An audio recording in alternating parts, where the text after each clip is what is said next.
Hey guys, we got... Topher Brooker. And what did you do today? Yesterday I went 7-2, day one at YCS Indy 24, losing round 9 to Chris LeBlanc, who's currently playing in the finals. I bubbled out day 2, lost round 10 to some shifter. My deck is called Snake Eye Tenpai. I like calling it half and half, and I'll show you why. Alright, let's get to it. Yeah, we'll start with the basic stuff. One of these. I only played one of these. I would play 2 in the future. I kept it at 40 today. 3, 3, 3, 2, 1, 1, 1. That's all pretty much standard, except some people play 2 of these. I believe LeBlanc plays 2, but this is a half and half deck. So we have a Tenpai core in here. 1, 1, 2, 1 field, and 3 of these. The most important one. When I'm using this stuff, this is getting through like 2-3 interruptions, right? When that happens, usually this is finishing up the game by going through this and that. And did you like the ratios on those? I did like the ratios. This could probably be anything you want it to be, 1 to 3, but I think that in this particular deck, these should always be at 1, and this should always be at 3. Yeah, this is the one you would want to draw, but since your normal summon is attempting to be trying to special summon this. And the reason you can special summon this in this deck is because of this. You just have to control a fire dragon, so that comes up a lot. And then we'll go to the non-engine. This is also part of why I call the deck half and half, because it's like half hand traps, 6, and half board breaks, 6. I think this is mandatory. I think this is also mandatory, and so is this. This was Nibiru for like 2 months until I switched it to Droll today. How did Droll perform? Droll performed pretty well. It won me a game I shouldn't have won against Kishira. And that was like a deciding factor for my final score, because that's probably my worst matchup. So like, yeah, I feel good about that decision. And then extenders, right? If they get through 1 or 2 of your things in your engine, this can extend and get you there. And so can this. This won me like 6 games. I play Snake Eyes and Tenpais, so it's like having Hida against 2 decks. You can just take anything. It was really good. One player had the level 10 Tenpai Synchro in his graveyard, and I was trying to figure out how to beat him that turn without attacking 3 times. So I wanted and drew into this, and I reborned his guy, and he couldn't activate anything in the battle phase, so I just went to battle phase. And that won me that game. And this.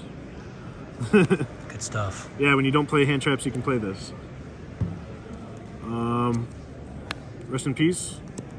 And we'll go to the extra deck.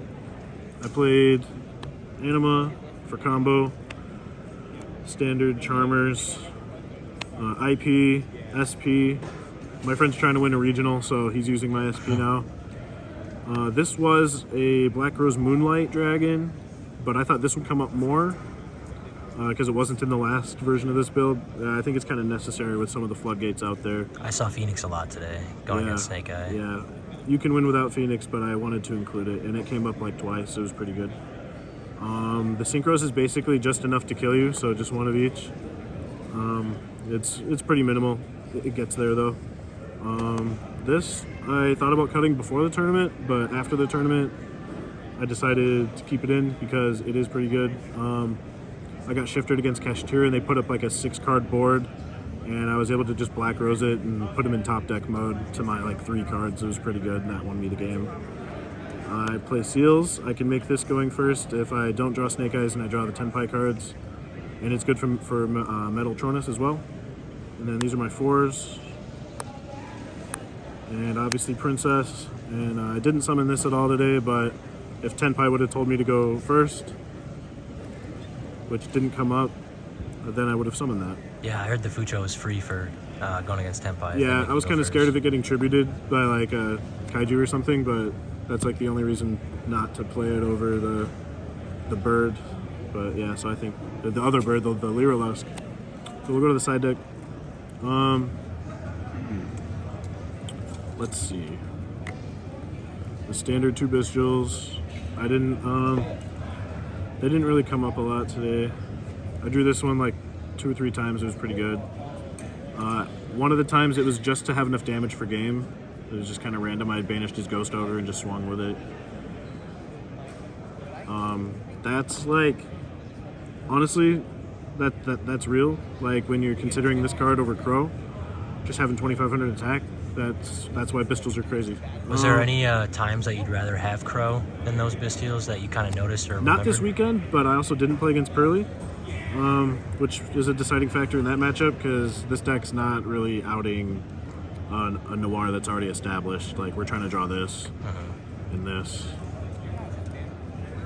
and this instead. So yeah, when I play against Pearly, I'm trying to beat them to the punch instead of after. I played 2 Cash, 2 Tenpai, 2 Snake Eye, 2 Branded, 2 Melodious, and 1 Chimera, and I only lost to Snake Eye, Chris, and Kashtira round 10 to the Shifter. Back row hit. I didn't have Skill Drain actually for a while. I was playing like 2 Cosmics, and I just told myself I'm not going to run into Runic this weekend, so I'll just play these for the rest of the decks. And that was the play for sure. I drew this like 6. I drew this as often as I drew Reborn, and it won me just as many games. I would definitely attribute a lot of my wins to like lucky good hands, like God hands. I didn't draw this at all, I don't think. But I would play it again for sure. And then 3, the best card in this deck probably. After siding, I maybe could have beat LeBlanc if I instead of no, never mind. He had Ash for this. So just really quick, yeah, tell me exactly what that does. This like targets a monster on the field, on your opponent's field that isn't a token, and then you summon a monster from your deck or your extra deck that shares 2 of 3 different categories with it, being attribute, type, and I believe attack. And then if you happen to summon the same name monster, you can banish both of them face down. It also negates both monsters' effects. And they also cannot chain the monster you target to this card. So basically if you're going second and they have an Appaloosa, you can just get rid of it or put your Appaloosa under it and negate both and then just make Zealantis right there, co-linked. If you're going first, you can just do your normal play, set it, and then if they go Snake Eye Ash, you can target it, negate it, banish it face down, which makes it not recoverable by Oak, which is pretty good.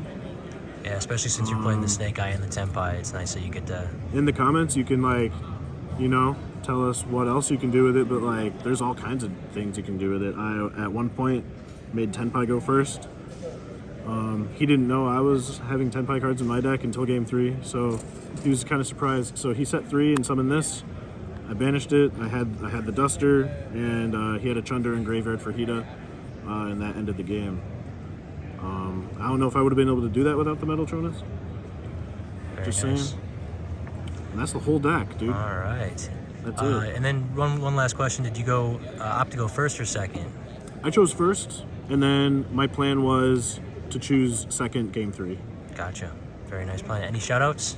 Yeah, shout out to my roommate Travis and everyone in Green Bay, and your channel, of course. And Wit sitting through another deck profile. Yep. That's about it, man. All right. Thanks for a lot. having me. Yeah.